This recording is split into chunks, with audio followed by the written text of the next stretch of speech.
Striker has been a primary focus for Arsenal this summer. We'll take a look at what feat it could take to get the deal done. Now, as Martin Zubimendi completes his £51 million move from Real Sociedad, we'll reveal the key role Mikel Arteta played in convincing the midfielder to join Arsenal. Across North London, Spurs are in talks with West Ham United over a deal to sign Mohamed Kudus, with the winger making it clear he wants the move. And while 5 players inform Manchester United they want to leave the club, we'll have the latest on Bryan Mbeumo's potential move to Old Trafford. Yeah, welcome along to Mark McAdam. Mark, there is only one place to start. Yeah. Arsenal's search for a striker. How close are they to getting it over the line? It feels like, for the first time in a number of windows, Arsenal fans are finally going to get to see the magic number 9 walk through the door at the Emirates. It's been the position that they've been coveting. It's the position they've been desperate for the club to go and action. And it feels like, finally, we can start to talk about this deal getting closer. Now, how close is the question? We know that Arsenal are pushing hard and they are in advanced talks at the moment. There's been no club-to-club agreement between Sporting and Arsenal, but the conversation continues between the two football clubs. There are some reports out there suggesting that Victor Gyokeres has told his friends, yeah, I'm only interested in Arsenal. Arsenal's a team for me, Arsenal's a team I want, and that he's also made that quite clear to the hierarchy at Sporting Lisbon. Sporting, as far as they're concerned, I guess, Dharmesh, they know they've pretty much lost a player. He's played as many games as he's going to play at Lisbon. And what an incredible 2 years it's been. 97 goals in 102 appearances. It is simply phenomenal. Hence why now we're talking about this potential move. Maybe that celebration will be seen in the Premier League not too far away. Yeah, just to add to that, Mark, Arsenal thought to be encouraged by the player's desire to join. Personal terms not expected to be a problem, but in a fresh development, Sporting have given Gyokeres permission to delay his return for pre-season. Now, we know pre-season gets underway for a lot of clubs, not only in the Premier League, but around Europe tomorrow. Yeah. That's a week after some of his teammates. That's when he was due back. So some of them have actually gone back a week ago. But he's now been given until Friday as these talks with Arsenal progress. And there is no certainty, given what you've just been saying, that he's going to return at all. Now, you did say, despite these talks being advanced, there's no club-to-club agreement just yet. What is it going to take for there to be this club-to-club agreement? Well, this feels like a little bit of a grey area. Now, normally when we go into transfer negotiations and we're talking about them, we've got a bit of an idea about what the price is the selling club are looking for. Normally it's the first question you'll ask your contacts. OK, fine, but how much is it going to cost to get this deal done? Now, this is where it gets a little bit confusing, because there were rumoured reports that when Victor Gyokeres went to Sporting Lisbon from Championship side Coventry, there was a release clause inserted into that contract that was €100 million, which is around £80 million. Now, he's 27 years old, and even the president of Sporting, Federico Varandas, has come out and said, look, we know we're not going to get £80 million for a 27-year-old striker. No one from Portugal is going to leave for that kind of money. So therefore, we have to be sensible, and we have to understand that actually, if we're going to recoup back some of the cash we invested and get this kind of sum into the club, we're going to have to soften our approach on this rumoured release clause. Now, there were suggestions it was around £59 million. Yeah, because there was that rumour, wasn't there, that Victor Gyokeres had some sort of agreement with Sporting that he could leave for that amount of money. Yeah, but gentlemen's agreements in football, rarely do they ever seem to work out. You hear about these things, and you've probably heard about them a number of times over the years between certain players and certain owners, but very often the agreement is always not quite on the same page.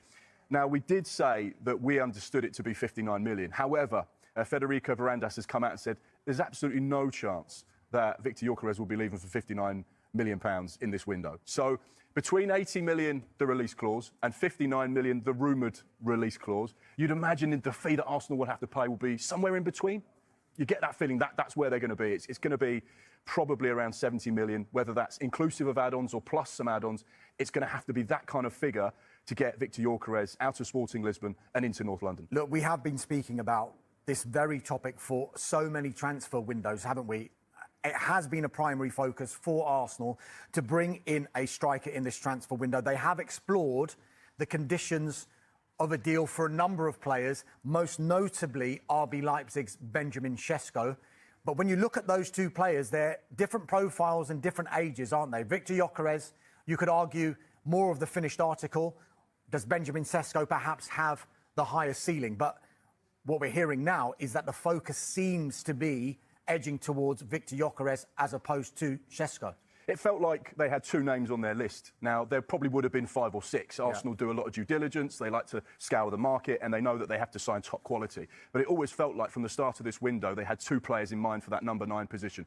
Like you say, Benjamin Sesko, someone that's been in the RB group for a number of seasons and has been watched at times by Real Madrid. You know, he's been on the radar of a number of the big European clubs as they look to strengthen through the middle. It's probably safe to say his development and trajectory hasn't been as progressive as a lot of the clubs expected, but he's still a talented player. But he's 22 years old and probably not quite Premier League ready just yet. But like you rightly say, probably will be in time. Whereas Viktor Gyokeres absolutely is Premier League ready in my mind. He's like an oven-ready product. He's just scored 97 goals in 102 appearances. I think the biggest thing that he'll bring that perhaps other players won't is the physicality. He understands the Premier League. He understands English football. I first came across him when he was a young player at Brighton. Didn't play a great deal of first-team matches. Was given his debut by Chris Hughton, but then went out on loan. And it was where he was on loan at Coventry where he really excelled. And under Mark Robins, developed into that ruthless centre-forward, someone that could do everything you'd want from a number 9. And not only score and finish, but he could create his own goals as well. He'd drop into little pockets of space. He'd come into his own half at times, but he'd be prepared to get out wide. He'd be prepared to do the dirty work.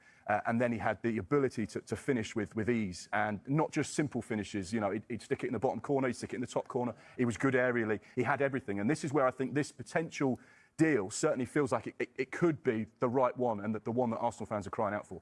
Oven ready, I like that. It looks like Arsenal are cooking. I sound like Boris Johnson, don't I? I don't know if that's a good thing. Not quite sure how to follow that one. But listen, we've heard the fans, we've seen social media. Now, how much attention you should pay to social media, I don't know. But it has been the theme. The fans have been baying and asking and demanding that Arsenal sign a striker. The fact that Arsenal have taken their time over the past few windows and done due diligence over a number of transfer windows, including in January when they were looking at both Sesko and Gyokeres, and in this transfer window with both of those players as well. Does that kind of highlight how absolutely vital it is that Arsenal get this right and the importance of this decision with, in particular, this position? It's probably the most difficult position to recruit for. And you speak to sporting directors up and down the country, across Europe and in the Premier League, and what's the one thing they say that is the difficult thing to find? Number 9. Number 9. And it's also the most expensive as well. So you have to get it right. If you're spending 50, 60, 70, 80, 100 million in Harry Kane's case on that number 9, he has to be able to come into the club and develop almost straight away and have an impact on that first team.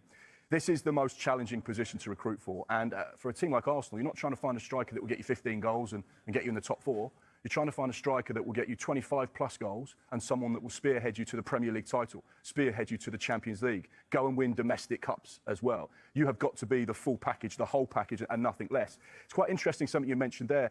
It feels like this is a slight deviation from Arsenal's transfer policy maybe of a few years ago. You go back to the summer of 21-22, where they were signing players like Ben White, like Aaron Ramsdale, Martin Odegaard. The average age of the players they were signing during that particular summer was 22 years old.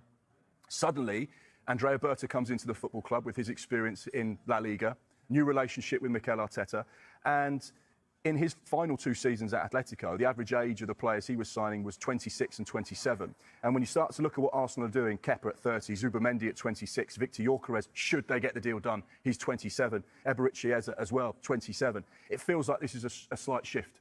But what you get from these players that are more experienced, a little bit older, are products that are ready to go now. This is not a project where we're building a team for maybe 3 or 4 years' time.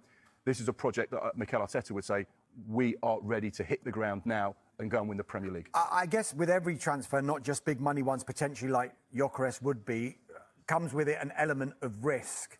I just want to have a look at this graphic. It is the power rankings of leagues. According to Opta League rankings, it is harder to score goals in the Championship than it is in the Portuguese league. Now, Gyokeres, we do know, has scored plenty of goals in the Championship as well. But more generally, should Arsenal fans have any concerns, given he has been so prolific, but in a league that is widely considered to be outside the top 5 European leagues?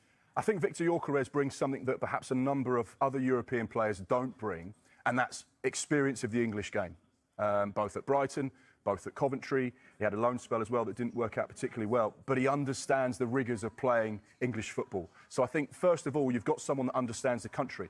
You speak to so many people. How many times do they say, well, we like a lot of players in Europe, but not all of them have got the ability to adapt to life in England. You've got to move across countries. You've got to learn a new language. You've got to let your family settle. You've got to find a home and a place where you feel comfortable.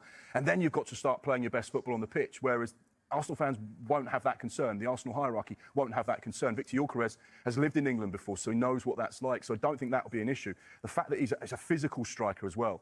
I don't want to say he's going to do the same sort of things as Erling Haaland, but I feel like some of his characteristics are very similar. I feel like he has that ability to come into the Premier League, come into Arsenal, should the deal get done, and really have a huge impact. And you could almost see within the first 6 or 7 games of Arsenal's season, Victor Gyokeres has got 6 or 7 goals. And people go, Arsenal, why didn't you go and get this player or get this type of player 2 or 3 windows ago? Because we might have a few more bits of silverware in the cabinet. But I don't have any question marks about his ability, his goal scoring, or his physicality. I think he's the perfect product for Arsenal right now, and I could see him really fit